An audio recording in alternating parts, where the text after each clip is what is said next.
It is 12:35 a.m. and I just got home from watching the Super Mario Galaxy movie. That's it. That's the review.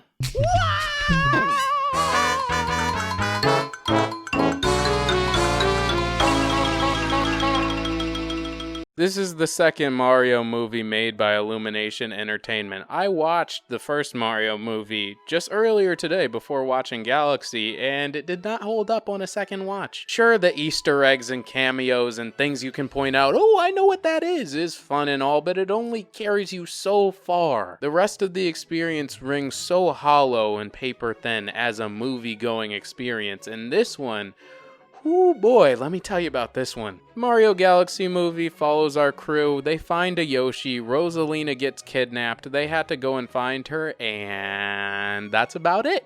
I'll be nice. I'll try to say something nice to start out. The visuals are where all the budget went. There's a lot of talent in the animation. It is gorgeous, it's vibrant, it's colorful. There's plenty of action scenes that get fast, very frenetic. They use a lot of the Mario Brothers iconic power-ups and they look amazing. The action gets the job done in that popcorn flick sort of way. The score by Brian Tyler also does a very good job of incorporating a lot of those familiar leitmotifs once again from the Mario movie and the Mario games. Mario has some of the best music in all of video game history, and they actually let him cook a lot more in the soundtrack department without getting bogged down and cut off by constant needle drops. There's only about 2 needle drops that completely take me out of the movie, and then the rest of it is just pure blissful video game music on a orchestral, on a cinematic scale. The voice cast does just about as good a job as the first one. Chris Pratt and Charlie Day as the Mario Brothers. Whatever, man, they get the job done. They have such a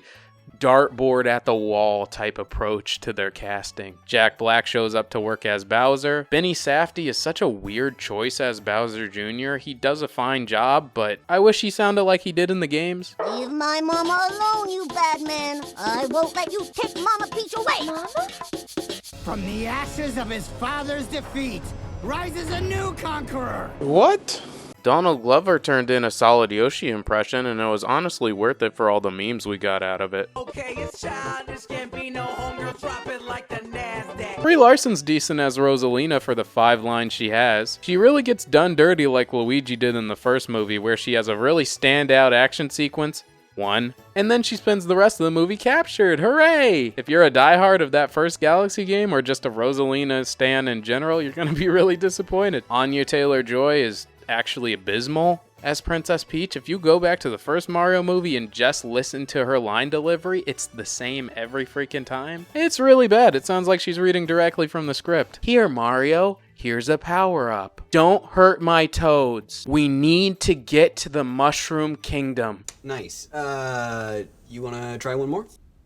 If it was perfect, why would I want one more? But I'm done being nice because so little of this actually qualifies as a movie. There are no characters, there's no story, there's no arc, nothing of substance actually happens here. This is just such a messy assortment of random scenes and random bits stitched together for 90 minutes. So many references, so many Easter eggs so you can point out, ooh, I know that, I played the game, but there's otherwise nothing else to latch onto. Mario games are known for being paper thin in the story department. No one plays a Mario game for the story. But even those games make more of an effort in the story department than this movie. There's an attempt to make a connecting, heartfelt story with Bowser Jr. reconnecting with his dad and Peach and Rosalina figuring out what's going on in their past. But the execution falls so flat, it's downright embarrassing. The humor and dialogue are absolutely juvenile, even by Illumination standards. It's giving, I'm 5 years old and this is the first movie I've ever seen. And the age-old defense is gonna be, oh, this is a movie for the fans of Nintendo and Mario games.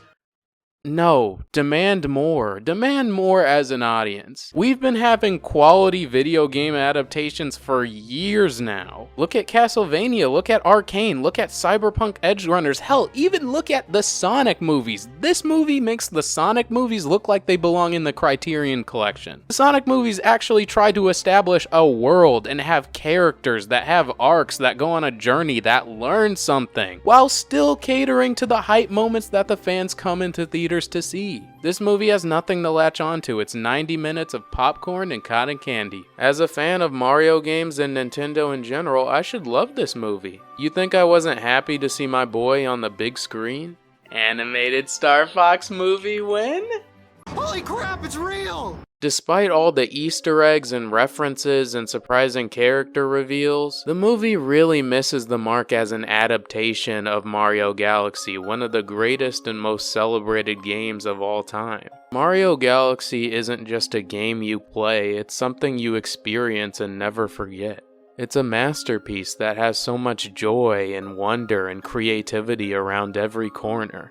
You may just be on another adventure to save the princess, but they endow so many of these moments with cinematic weight and scale, and the backstory they give Rosalina is filled with so much tragedy and melancholy. None of these elements are present in the movie, it just treats Mario Galaxy like an aesthetic. The fans deserve more than just empty Easter eggs and references. This was a very disappointing turn at the movies. I'm gonna give the Mario Galaxy movie a 4 out of 10. Thanks for listening to my thoughts today. If you're curious of my expanded thoughts on the movie, maybe what I thought of a couple spoiler moments, look forward to the next episode of Schlock Talk, the podcast I just launched with my good friend Jared from Frosty Films. If you made it to the end of the video, I appreciate you. Be sure to leave a like, comment what did you think about the Mario Galaxy movie, and subscribe for more. I am Pac. Thanks so much for hearing my perspective, and I'm out for now.